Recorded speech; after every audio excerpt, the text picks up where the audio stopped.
Hello, everybody. Happy Friday. So, I hope you're all doing well. Okay, I have an announcement. I'll say it here at the beginning and then at the end. But coming up next month, beginning on April 17th, which is kind of a soft, not a hardcore, like we're going to make sure we do it for that day. Kind of a soft start. We're going to be getting back to our normal, not normal, but what was normal for the longest time before COVID schedule. So we'll be meeting, we'll have different pickup routes, and then we'll be meeting over at the Hilltop Mall um, for pickups and such. Not for pickups, but for a choice of activity.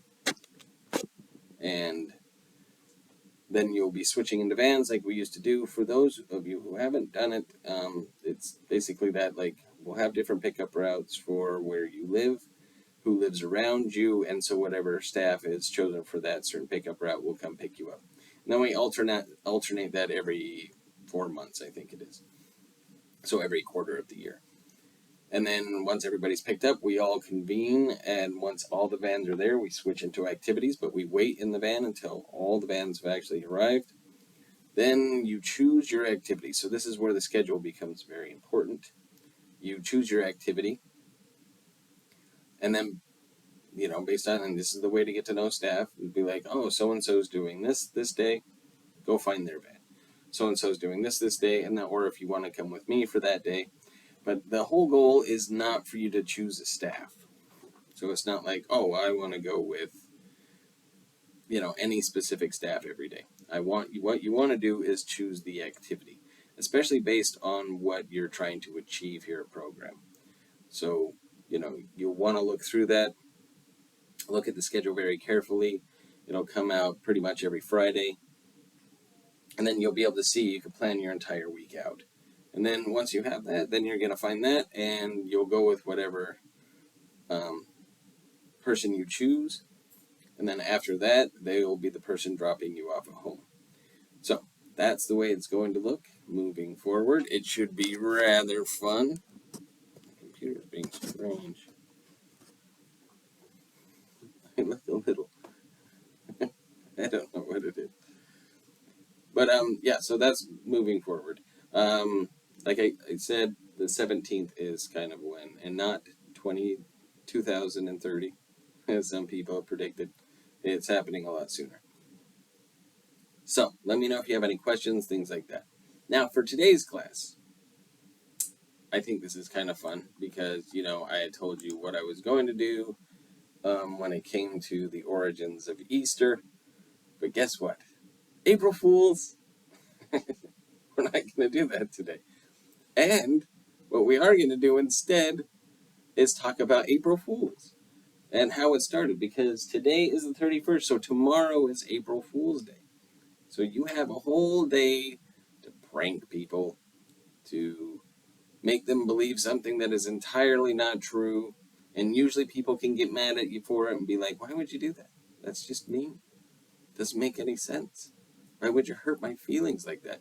Instead, now you can be like, April Fools, and for some reason it washes it all away, depending on what you choose to do. Let's not go over the top, which we might find out throughout history. Some people or some cultures or places may have done, but that's what we're going to find out. So, sorry, the sun's in and out, so you're going to get different shots of me with different light. It's back up again.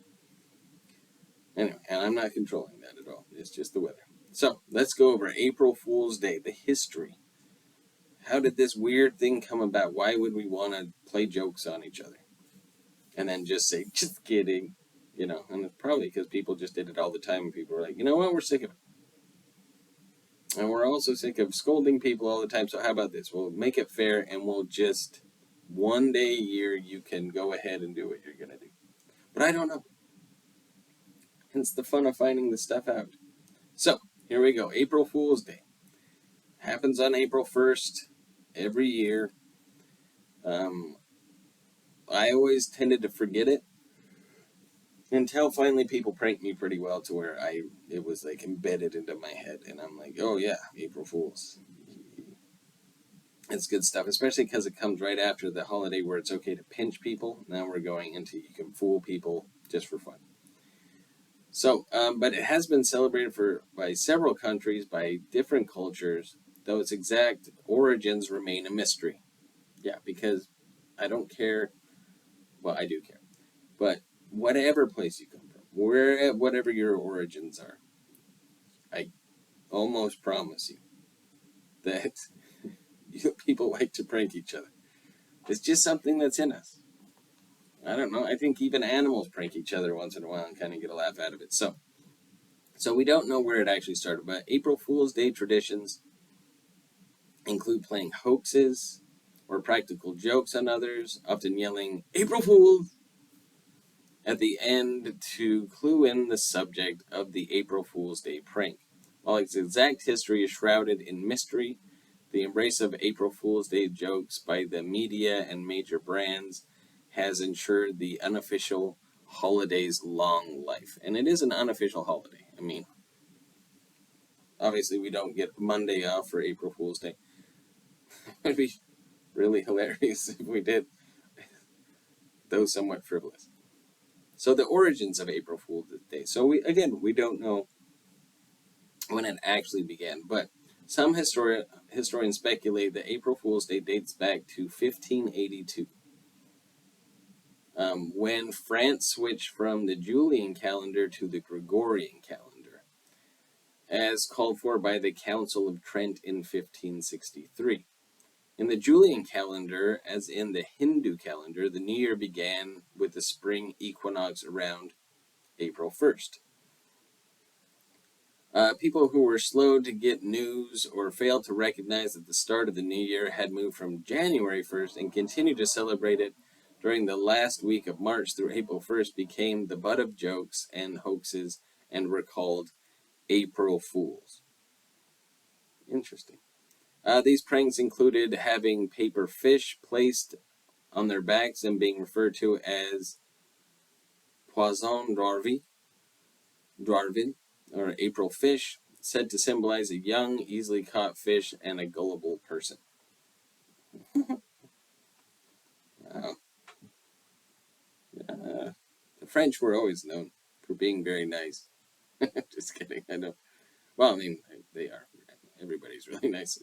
There's nice people in every place and mean people. But so that's how it began. Basically, the calendar switched over, and they're like, "So you haven't got the news yet? Well, what's a better way to make sure you always remember, but by making you feel, by ridiculing you?" Okay, Hilaria in ancient Rome. So it's another part. So this is way before the whole change in the calendar from the Julian to the Gregorian. Historians have also linked April Fool's Day to festivals such as Hilaria, Latin for joyful, which was celebrated in ancient Rome at the end of March by followers of the cult of Cybele.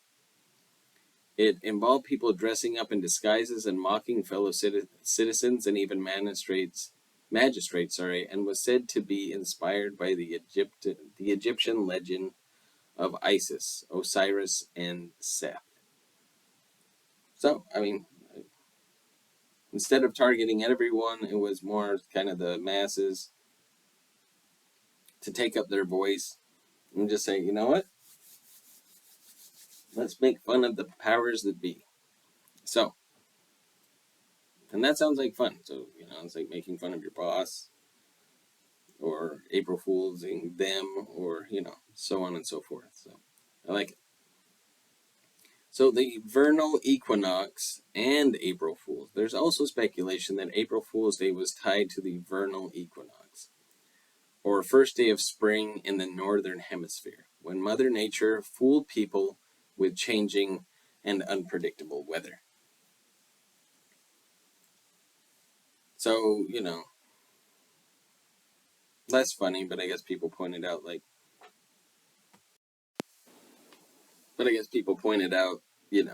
hey, look, the weather's changing, and we weren't expecting it.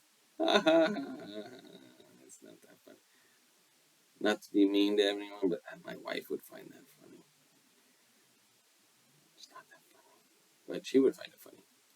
I think. Maybe not. Maybe she would find it funny that I find it funny that I think that she would find it funny. Anyway, just thinking out loud here. Okay, so more history of April Fool's Day. So the history of it, how it's kind of gone. So April's Fool's Day spread throughout Britain during the 18th century. In Scotland, the tradition became a 2-day event, starting with the hunting the gawk, in which people were sent on phony errands. Gawk is a word for cuckoo bird, a symbol for fool. And followed by Tally Day, which involved pranks played on people's derrieres, which is, if you don't know what it is, it's in the nether regions on the reverse side, such as pinning fake tails or kick me signs on them. Oh, me and my wonderful Scottish heritage. So April Fool's Day pranks. In modern times, people have gone to great lengths to create elaborate April Fool's Day hoaxes. Newspaper, radio, and TV stations and websites have participated in the April 1st tradition of reporting outrageous fictional claims that have fooled their audiences. And it continues to happen, even so much so that it's not even just regulated to April Fool's Day. But, I mean, there's even on radio stations, people call up and pretend that bad things have happened, or people will call radio stations, I want you to prank so-and-so, my friend, my significant other, or whoever it is, and just have a good time with it and let it run. Is it nice? No. Is it funny? Yes. So that is okay. So, and then in 1957, the BBC reported that Swiss farmers were experiencing a record spaghetti crop and showed footage of people harvesting noodles from trees.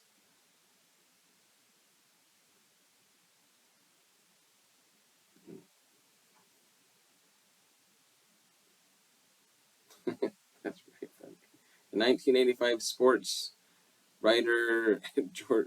Illustrated writer George Plimpton tricked many readers when he ran a made-up article about a rookie pitcher named Sid Finch who could throw a fastball over 168 miles per hour. The best thing is people really believe that. In 1992, National Public Radio ran a spot with former President Richard Nixon saying he was running for president again in 1992. Only it was an actor, not Nixon, and the segment was all an April Fool's Day prank that caught the country by surprise. That's awesome. Sorry, these are good. I'm impressed. In 1996, Taco Bell, the fast food restaurant chain, duped people when it announced it had agreed to purchase Philadelphia's Liberty Bell and intended to name it the Taco Liberty Bell. In 1988, after Burger King advertised a left-handed Whopper, scores of clueless customers requested the fake sandwich. Google notoriously hosted an annual April Fool's Day prank that has included everything from telepathic search to the ability to play Pac-Man on Google Maps. And for the average trickster, there is always the classic April Fool's Day prank of covering the toilet with plastic wrap, or swapping contents of sugar and salt containers, which I have told you, not the plastic wrap one. Somebody would have killed me if I did that. Still should have done it, but I didn't. But the sugar and salt containers, always a funny joke. But yes, I have done those things. Now here's the thing. So when it comes to April Fool's Day, just as I'm going through it, some people despise this holiday. Some people hate having pranks played on them.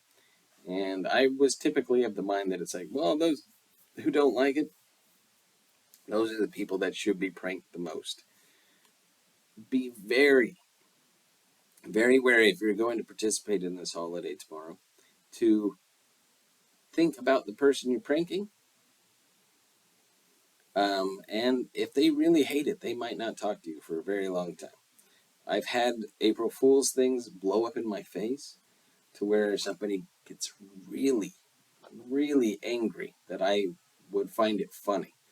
And there are some cultures, honestly, some people from different places of the world that do not find that sort of humor funny. Like making fun of somebody, making light of a situation, not funny.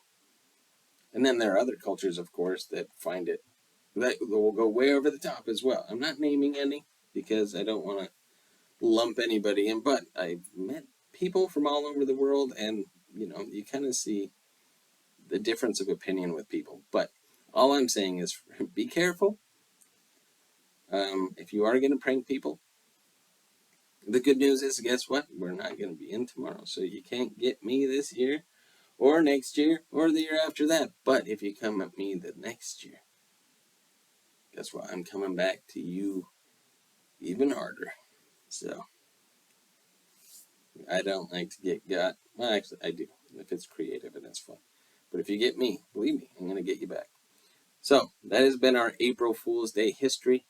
Have fun with it. Just be very careful with it. Don't do anything too crazy to make people too upset.